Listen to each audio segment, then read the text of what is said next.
ಪ್ರೀತಿಯ ವಿದ್ಯಾರ್ಥಿಗಳೇ, ನಮಸ್ಕಾರಗಳು.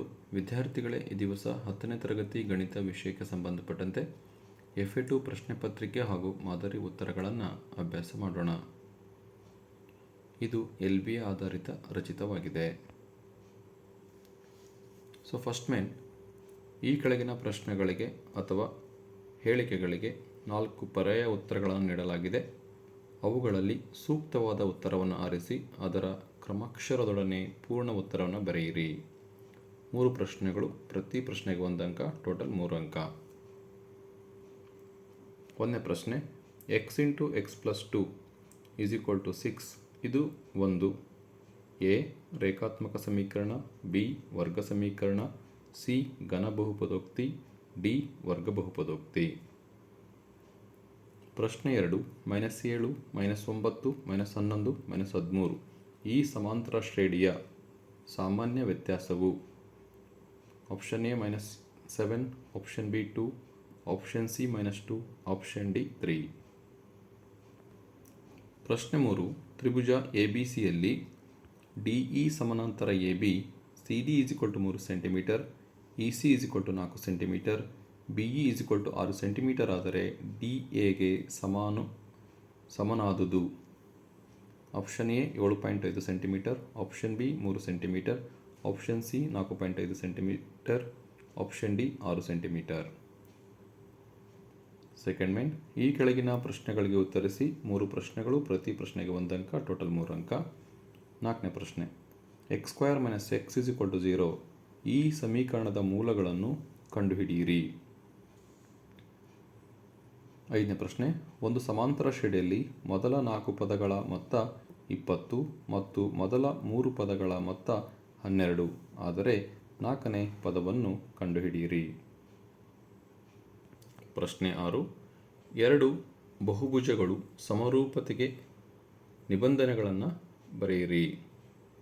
2 ಬಹುಭುಜಗಳ ಸಮರೂಪತೆಗೆ ನಿಬಂಧನೆಗಳನ್ನು ಬರೆಯಿರಿ. ಥರ್ಡ್ ಮೇನ್, ಈ ಕೆಳಗಿನ ಪ್ರಶ್ನೆಗಳಿಗೆ ಉತ್ತರಿಸಿ. 2 ಪ್ರಶ್ನೆಗಳು, ಪ್ರತಿ ಪ್ರಶ್ನೆಗೆ 2 ಅಂಕ, ಟೋಟಲ್ 4 ಅಂಕ.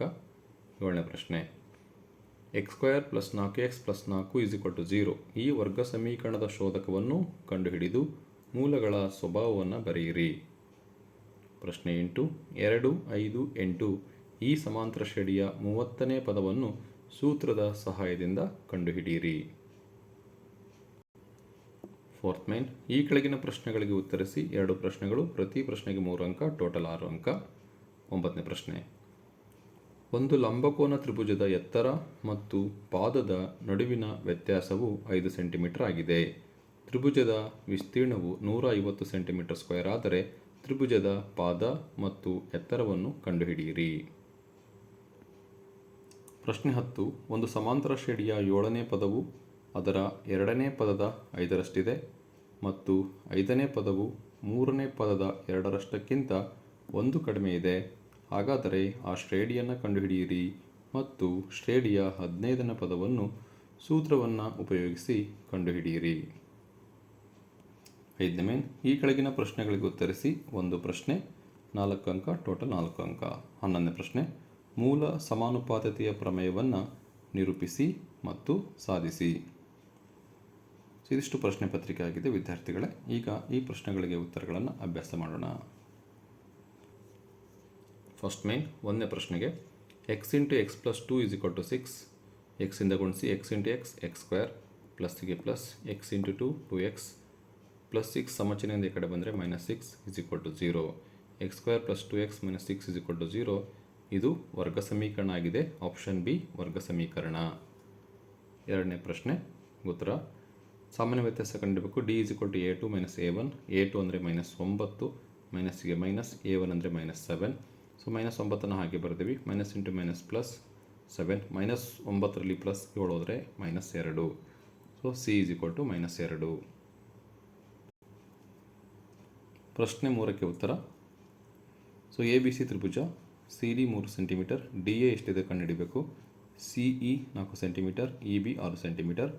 ಸೊ ಥೇಲ್ಸ್ ಪ್ರಮೇಯದ ಪ್ರಕಾರ CD divides DA, CE divides EB ಮಾಡಿದಾಗ CD 3 ಇದೆ, DA ಗೊತ್ತಿಲ್ಲ ಹಾಗೆ ಬರ್ತೀವಿ. CE 4 ಇದೆ, EB 6 ಇದೆ. ಸೊ ಓರೆ ಗುಣಾಕಾರ ಮಾಡಿದಾಗ 4 into D A 4 into D A is equal to 3 into 6 ಇವೆರಡು ಓರೆ ಗುಣಾಕಾರ ಮಾಡಿ. ಸೊ ಡಿ ಎ ಹಾಗೆ ಇದೆ ಈಸ್ ಈಕ್ವಲ್ ಟು 3 ಇಂಟು 6 ಹಾಗೆ ಬರ್ತಿದೆ. ಇಂಟು 4 ಈ ಕಡೆ ಬಂದರೆ ಡಿವೈಡ್ ಆಗುತ್ತೆ. ಸೊ 2 2 4 2 3 6. ಸೊ 3 3 9 2ಕ್ಕೆ 2. ಸೊ 2ರಿಂದ 9 ಭಾಗಿಸಿ 2 4 8 1 ಉಳಿತು 10 ಆಯಿತು. 2 5 10 4.5 centimetre. So answer option C 4.5 centimetre ಆಗಿದೆ.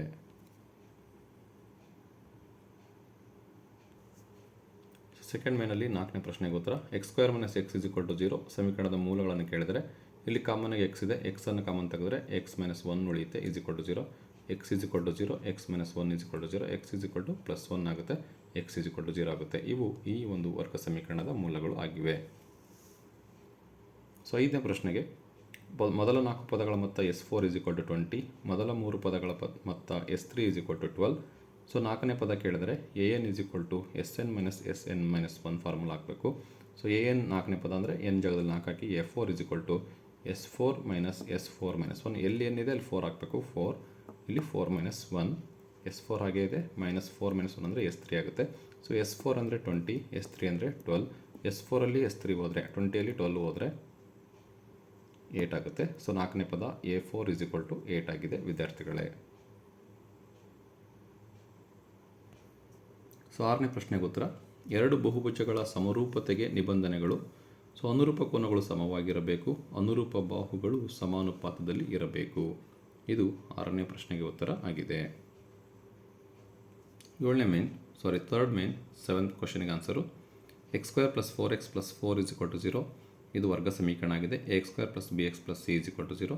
So A is equal to 1 ಆಗುತ್ತೆ, B is equal to 4, C is equal to 4 ಆಗುತ್ತೆ. ಎ ಬಿ ಮತ್ತು ಸಿ ಬೆಲೆ ಸಿಕ್ತು. ಸೊ ವರ್ಗ ಸಮೀಕರಣದ ಶೋಧಕನ ಕಂಡುಹಿಡಬೇಕಾಗುತ್ತೆ. ವರ್ಗ ಸಮೀಕರಣದ ಶೋಧಕ delta is equal to B square minus 4ac.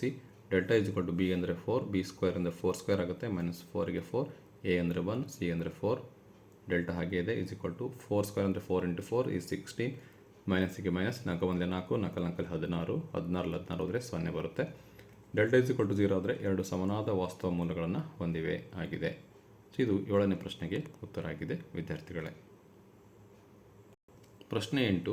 A is equal to 2, D is equal to 5 minus 2 ಅಂದರೆ 3 ಬರುತ್ತೆ. A30 is equal to question mark, N is equal to 30. N is equal to A plus N minus 1 into D. So A ಏನಂದರೆ A30 is equal to A ಅಂದರೆ 2 plus N ಅಂದರೆ 30 minus 1, D ಅಂದರೆ 3. A30 ಆಗಿದೆ is equal to 2 plus 30ಯಲ್ಲಿ 1 ಹೋದರೆ 29 into 3. So A30 ಆಗಿದೆ is equal to 2 plus 29 into 3, 3 9 27, 3 6 plus 2 8, 87 ಆಗುತ್ತೆ. 29 3 87, 87ಕ್ಕೆ 2 ಕೂಡಿಸಿ 89 ಆಗುತ್ತೆ. ಸೊ 8ನೇ ಪ್ರಶ್ನೆಗೆ ಉತ್ತರ A30 ಈಸ್ ಈಕ್ವಲ್ ಟು 89 ಆಗಿದೆ. ಸೊ 4th ಮೇನಿಗೆ ಬರೋಣ. 9ನೇ ಪ್ರಶ್ನೆ 4th ಮೇನಲ್ಲಿ. ಸೊ ಎ ಬಿ ಸಿ ಅನ್ನೋದು ಲಂಬಕೋನ ತ್ರಿಭುಜ, ಬಿ 90 ಡಿಗ್ರಿ ಇದೆ. ಸೊ ಪಾದ ಬಿ ಸಿ ಎಕ್ಸ್ ಆದರೆ ಎತ್ತರ ಎಕ್ಸ್ ಮೈನಸ್ 5 ಆಗುತ್ತೆ. ಅದು ಕ್ವಶನಲ್ಲಿ ಕೊಟ್ಟಿರೋದ್ರಿಂದ ಪಾದ ಎಕ್ಸ್, ಎತ್ತರ ಎಕ್ಸ್ ಮೈನಸ್ 5. ಪಾದ B C is equal to x ಆಗಿರಲಿ, ಆಗ ಎತ್ತರ A B is equal to x minus 5 ಆಗುತ್ತದೆ. ಹಾಗೆ ತ್ರಿಭುಜದ ವಿಸ್ತೀರ್ಣ ಕೊಟ್ಟಿದ್ದಾರೆ 150 ಸೆಂಟಿಮೀಟರ್ ಸ್ಕ್ವೇರ್. ತ್ರಿಭುಜದ ವಿಸ್ತೀರ್ಣ ಈಸ್ ಈಕ್ವಲ್ ಟು ಅರ್ಧ ಇಂಟು ಪಾದ ಇಂಟು ಎತ್ತರ. ಸೊ ಅರ್ಧ ಇಂಟು ಪಾದ ಇಂಟು ಎತ್ತರ ಫಾರ್ಮುಲಾ ಹಾಕಿದಾಗ ನಮಗೆ A X square plus B X plus C ಫಾರ್ಮಲ್ಲಿ ಬರುತ್ತೆ. ಆವಾಗ ನಾವು ಪಾದ ಮತ್ತು ಎತ್ತರವನ್ನು ಕಂಡುಹಿಡಿಬೋದು. ತ್ರಿಭುಜದ ವಿಸ್ತೀರ್ಣ ಅರ್ಧ ಇಂಟು ಪಾದ ಇಂಟು ಎತ್ತರ. ತ್ರಿಭುಜದ ವಿಸ್ತೀರ್ಣ ಕೊಟ್ಟಿದ್ದಾರೆ 150 ಈಸ್ ಈಕ್ವಲ್ ಟು ಅರ್ಧ. ಪಾದ ಅಂದರೆ ಎಕ್ಸ್ ತೊಗೊಂಡಿವಿ, ಎತ್ತರ ಅಂದರೆ ಎಕ್ಸ್ ಮೈನಸ್ 5. ಸೊ ಇಲ್ಲಿ ಇಂಟು 2 ಈ ಕಡೆ ಬಂದರೆ ಡಿವೈಡ್ 2 ಈ ಕಡೆ ಬಂದರೆ ಇಂಟು ಆಗುತ್ತೆ. So 150 into 2 is equal to X into X minus 5. So 152 300 is equal to X into X, X square ಮೈನಸ್ಗೆ ಮೈನಸ್ ಎಕ್ಸ್ ಇಂಟು 5x ಬರುತ್ತೆ. So X square minus 5x ಹಾಗೆ ಬರ್ತೀನಿ. ಪ್ಲಸ್ 300 ಈ ಕಡೆ ಬಂದರೆ ಮೈನಸ್ 300 ಆಗುತ್ತೆ ಈಸ್ ಈಕ್ವಲ್ ಟು 0. ಸೊ 300ಕ್ಕೆ ಅಪವರ್ತಗಳನ್ನ ಕಂಡುಹಿಡಿಯೋಣ. So 300ನ 2ರಿಂದ ಭಾಗಿಸಿದರೆ 150, 150ನ 2ರಿಂದ ಭಾಗಿಸಿದರೆ 75, 75ನ್ನು 3ರಿಂದ ಭಾಗಿಸಿದರೆ 25, 25ನ್ನು 5ರಿಂದ ಭಾಗಿಸಿದರೆ 5. ಸೊ ನಾನು ಇಲ್ಲಿ 5 2 2 ಗ್ರೂಪ್ ಮಾಡಿದ್ದೀನಿ, 5 2 2 ಮತ್ತು 3 ಮತ್ತು 5ನ್ನು ಗ್ರೂಪ್ ಮಾಡಿದ್ದೀನಿ. ಸೊ 5 2 10, 10 2 20, 5 3 15, 20 15 300 ಆಗುತ್ತೆ. ಕೂಡಿಸಿದರೆ ಅಥವಾ ಕಳೆದ್ರೆ ನಮಗೆ ಮಧ್ಯದ ಸಂಖ್ಯೆ 5x ಬರಬೇಕು, ಗುಣಿಸಿದರೆ 300 ಬರಬೇಕು. ಹಾಗಾಗಿ ಇದನ್ನು ತಗೊಂಡಿದ್ದೀನಿ. So X square minus 5x minus 300 is equal to 0. So X square minus 5xನ್ನು ಮೈನಸ್ 20x ಪ್ಲಸ್ 15x ಅಂತ ಬರಿತೀನಿ. ಸೊ ಮೈನಸ್ 20xಲ್ಲಿ ಪ್ಲಸ್ 15x ಹೋದರೆ ಮೈನಸ್ 5x ಬರುತ್ತೆ. ಮೈನಸ್ 300 ಹಾಗೆ ಬರ್ತೀನಿ. ಇವೆರಡು ಗ್ರೂಪ್ ಮಾಡಿದಾಗ ಇಲ್ಲಿ ಎಕ್ಸ್ ಕಾಮನ್ ಬರುತ್ತೆ, ಎಕ್ಸ್ ಮೈನಸ್ 20 ಉಳಿಯುತ್ತೆ. ಸೊ ಇಲ್ಲಿ ಪ್ಲಸ್ 15 ಕಾಮನ್ ತಗೊಂಡಾಗ ಎಕ್ಸ್ ಮೈನಸ್ 20 ಉಳಿಯುತ್ತೆ. ಸೊ ಎಕ್ಸ್ ಮೈನಸ್ 20 ಸೇಮ್ ಇರೋದ್ರಿಂದ ಎಕ್ಸ್ ಮೈನಸ್ 20 ಕಾಮನ್ ತೆಗೆದ್ರೆ ಎಕ್ಸ್ ಪ್ಲಸ್ 15 ಉಳಿಯುತ್ತೆ. So x is equal to 20 ಆಗುತ್ತೆ, x is equal to minus 15 ಆಗುತ್ತೆ. ಸೊ ನೆಗೆಟಿವ್ ಟರ್ಮನ್ನು ಬಿಟ್ಬಿಡಿ, ಪಾಸಿಟಿವ್ ಟರ್ಮನ್ನು ತೊಗೋಬೇಕಾಗುತ್ತೆ. ಸೊ ತ್ರಿಭುಜದ ಅಳತೆ ಆಗಿರೋದ್ರಿಂದ ಎಕ್ಸ್ ಇಸ್ ಈಕ್ವಲ್ ಟು 20 ಅಂದರೆ ಪಾದ x is equal to 20 centimetre ಆದರೆ ಎತ್ತರ ಎಕ್ಸ್ ಮೈನಸ್ 5 ಆಗಿರುತ್ತೆ. ಸೊ 20 ಮೈನಸ್ 5, 20ರಲ್ಲಿ 5 ಆದರೆ 15 ಸೆಂಟಿಮೀಟರ್ ಎತ್ತರ ಆಗುತ್ತೆ. ಇದು ಲಂಬಕೋನ ತ್ರಿಭುಜದ ಪಾದ ಮತ್ತು ಎತ್ತರ ಆಗಿದೆ ವಿದ್ಯಾರ್ಥಿಗಳೇ. ಸೊ 4ನೇ ಮೇನಲ್ಲಿ 10ನೇ ಪ್ರಶ್ನೆಗೆ ಉತ್ತರ. ಒಂದು ಸಮಾಂತರ ಶ್ರೇಣಿ 7ನೇ ಪದವು 2ನೇ ಪದದ 5ರಷ್ಟಿದೆ. 7ನೇ ಪದವು 2ನೇ ಪದದ 5ರಷ್ಟಿದೆ. ಹಾಗೆ ಸಮಾಂತರ ಶ್ರೇಣಿ 5ನೇ ಪದವು 3ನೇ ಪದದ 2ರಷ್ಟಕ್ಕಿಂತ 1 ಕಡಿಮೆ ಇದೆ. ಸೊ ಇಲ್ಲಿ 7ನೇ ಪದ 2ನೇ ಪದದ 5ರಷ್ಟಿದೆ, 5 ಟೈಮ್ಸ್ 8. 5ನೇ ಪದ 3ನೇ ಪದದ 2ರಷ್ಟಕ್ಕಿಂತ 1 ಕಡಿಮೆ ಇದೆ, ಹಾಗಾಗಿ -1 ಬರೀಬೇಕಾಗುತ್ತೆ. ಸೊ A7 ಅಂದರೆ A plus 6D is equal to 5 ಹಾಗೆ ಬರ್ತೀನಿ. A2 ಅಂದರೆ A ಪ್ಲಸ್ ಡಿ.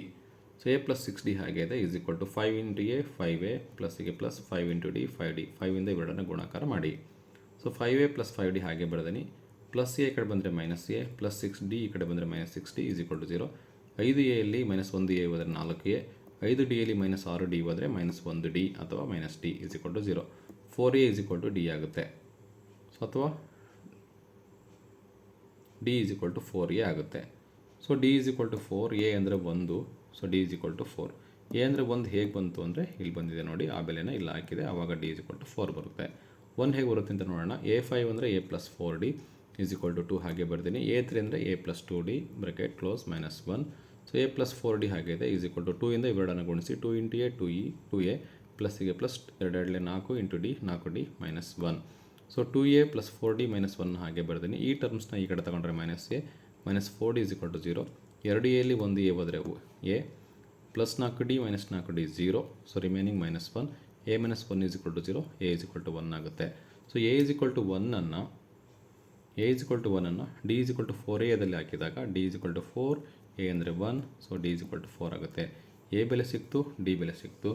ಈಗ ಸಮಾಂತರ ಶ್ರೇಣಿಯನ್ನು ಬರೆಯೋದಾದರೆ A plus D A plus 2D, A ಅಂದರೆ 1, A ಅಂದರೆ 1 ಪ್ಲಸ್ D ಅಂದರೆ 4, 1 ಪ್ಲಸ್ 2 ಇಂಟು D ಅಂದರೆ 4, 1ಗೆ 1, 4 ಪ್ಲಸ್ 1 ಅಂದರೆ 5, 1 ಪ್ಲಸ್ 4 2 8ಕ್ಕೆ 8, 1 5 9. ಇದು ಸಮಾಂತರ ಶ್ರೇಣಿಯಾಗಿದೆ. ಇದರ ಜೊತೆಗೆ ಏನು ಕಂಡುಹಿಡಬೇಕಂದ್ರೆ ನೋಡೋಣ. ಸಮಾಂತರ ಶ್ರೇಣಿ 15ನೇ ಪದ ಕಂಡುಹಿಡಿರಿ ಅಂತ ಹೇಳಿದರೆ, ಸೊ A ಅಂದರೆ 1, D ಅಂದರೆ 5 ಮೈನಸ್ 1 4. 15ನೇ ಪದ ಅಂದರೆ A 15 is equal to question mark. So 15ನೇ ಪದ ಅಂದರೆ N is equal to 15. So N is equal to A plus N minus 1 into D. So A 15 is equal to 1 plus bracket of 15 minus 1 bracket close into 4. So A 15 ಗೊತ್ತಿಲ್ಲ, ಹಾಗೆ ಬರ್ತೀವಿ. A ಅಂದರೆ 1, N ಅಂದರೆ 15 minus 1, D ಅಂದರೆ 4. So 1ಗೆ 1 plus 15ರಲ್ಲಿ 1 ಅಂದರೆ 14 into 4, 14 4ಲ್ಲಿ 56, 56ಕ್ಕೆ 1 ಕೊಡಿಸಿದ್ರೆ 57 ಆಗುತ್ತೆ. So A 15 is equal to 57 ಆಗುತ್ತೆ. ಇದು 10ನೇ ಪ್ರಶ್ನೆಗೆ ಉತ್ತರ ಆಗಿದೆ ವಿದ್ಯಾರ್ಥಿಗಳೇ. 11ನೇ ಪ್ರಶ್ನೆಗೆ ಉತ್ತರ. ಮೂಲ ಸಮಾನುಪಾತ್ಯ ಪ್ರಮೇಯ ಅಥವಾ ಥೇಲ್ಸ್ನ ಪ್ರಮೇಯವನ್ನು ನಿರೂಪಿಸಿ ಮತ್ತು ಸಾಧಿಸಿ ಅಂತ ಇದೆ. ಸೊ ಪ್ರಮೇಯ ಇದೆ, ನಾನು ಇಲ್ಲಿಂದ ಎಕ್ಸ್ಪ್ಲೇನ್ ಮಾಡಲ್ಲ. ಪ್ರಮೇಯವನ್ನು ಇಲ್ಲಿ ನಾನು ತೋರಿಸ್ತಿದ್ದೀನಿ, ನಿಮಗೆ ಸರಿಯಾಗಿ ನೋಡ್ಕೊಳ್ಳಿ. ಇದರ ಎಕ್ಸ್ಪ್ಲೇಷನ್ ಬೇಕು ಅಂದರೆ ಡಿಸ್ಕ್ರಿಪ್ಷನಲ್ಲಿ ಒಂದು ಲಿಂಕ್ ಇರುತ್ತೆ, ಆ ಲಿಂಕನ್ನು ಕ್ಲಿಕ್ ಮಾಡಿದರೆ ಈ ಪ್ರಮೇಯದ ಕಂಪ್ಲೀಟ್ ಎಕ್ಸ್ಪ್ಲನೇಷನ್ ಇದೆ. ನಿಮಗೆ ಬೇಕು ಅಂದರೆ ನೀವು ಲಿಂಕಿಗೆ ಹೋಗಿ ಕ್ಲಿಕ್ ಮಾಡಿದರೆ ಎಕ್ಸ್ಪ್ಲನೇಷನ್ ಸಿಗುತ್ತೆ. ಸೊ ಇಲ್ಲಿ ನಾನು ಈ ಪ್ರಮೇಯನ ಎಕ್ಸ್ಪ್ಲೇನ್ ಮಾಡೋಕ್ಕೆ ಹೋಗಲ್ಲ. ಸೊ ಎಕ್ಸ್ಪ್ಲನೇಷನ್ ಬೇಕಂದರೆ ನೀವು ಲಿಂಕಲ್ಲಿ ಹೋಗಿ ಆ ಒಂದು ವಿಡಿಯೋನ ನೋಡಿದರೆ ನಿಮಗೆ ಚೆನ್ನಾಗಿ ಅರ್ಥ ಆಗುತ್ತೆ ವಿದ್ಯಾರ್ಥಿಗಳೇ. ಫಸ್ಟು ನೀವು ನಿರೂಪಣೆಯನ್ನು ಬರೀಬೇಕು. ನಿರೂಪಣೆ ಆದಮೇಲೆ ಕಂಪಲ್ಸರಿ ಚಿತ್ರವನ್ನು ಬರೀಬೇಕು. ಪ್ರಮೇಯ ಅಂದಾಗ ಚಿತ್ರ ಕಂಪಲ್ಸರಿ ಇರುತ್ತೆ. ಚಿತ್ರವನ್ನು ಬಿಟ್ಟು ನೀವೆಲ್ಲ ಬರೆದ್ರೆ ಯಾವುದೇ ಅಂಕಗಳು ನಿಮಗೆ ಸಿಗಲ್ಲ. ಹಾಗಾಗಿ ಕಂಪಲ್ಸರಿ ಚಿತ್ರವನ್ನು ಬರೀಬೇಕು ವಿದ್ಯಾರ್ಥಿಗಳೇ. ಚಿತ್ರ ಬರೆದ ಮೇಲೆ ದತ್ತ ಬರೀಬೇಕಾಗುತ್ತೆ. ಸೊ ದತ್ತ, ಆಮೇಲೆ ಸಾಧನೀಯ, ಆಮೇಲೆ ರಚನೆ. ಚಿತ್ರಕ್ಕೆ ಅರ್ಧ ಅಂಕ, ದತ್ತಕ್ಕೆ ಅರ್ಧ ಅಂಕ, ಸಾಧನೀಯಕ್ಕೆ ಅರ್ಧ ಅಂಕ, ರಚನೆಗೆ ಅರ್ಧ ಅಂಕ ಇರುತ್ತೆ. ಸೊ ಒಂದೊಂದು ಸ್ಟೆಪ್ಪಿಗೆ ಅರ್ಧ ಅಂಕ ಇರುತ್ತೆ. ಇಲ್ಲೇ ನಿಮಗೆ 2 ಅಂಕ ಬಂದುಬಿಡುತ್ತು. ಸಾಧನೆ ಮಾಡಿದರೆ 2 ಅಂಕ ಸಿಗುತ್ತೆ. ಸೊ ಸಾಧನೆ ಇದೆ ಇಲ್ಲಿ, ಇದು ಸಾಧನೆ ಆಗಿದೆ ವಿದ್ಯಾರ್ಥಿಗಳೇ. ಸೊ ಈ ಪ್ರಮೇಯಕ್ಕೆ ಸಂಬಂಧಪಟ್ಟಂತೆ ಲಿಂಕ್ ಇದೆ, ಲಿಂಕನ್ನು ಕ್ಲಿಕ್ ಮಾಡಿ ಸಂಪೂರ್ಣವಾಗಿ ಈ ಪ್ರಮೇಯವನ್ನು ತಿಳಿದುಕೊಳ್ಳಿ. ಸೊ ವಿದ್ಯಾರ್ಥಿಗಳೇ, ಇಲ್ಲಿಗೆ ಪ್ರಶ್ನೆ ಪತ್ರಿಕೆ ಕಂಪ್ಲೀಟಾಗಿ ಮುಕ್ತಾಯವಾಗುತ್ತೆ. ಇವತ್ತಿನ ವಿಡಿಯೋ ನಿಮಗೆ ಇಷ್ಟವಾದರೆ ಪ್ಲೀಸ್ ಲೈಕ್ ಮಾಡಿ, ಶೇರ್ ಮಾಡಿ ಹಾಗೂ ಸಬ್ಸ್ಕ್ರೈಬ್ ಮಾಡೋದನ್ನು ಮರಿಬೇಡಿ. Thank you for watching this video.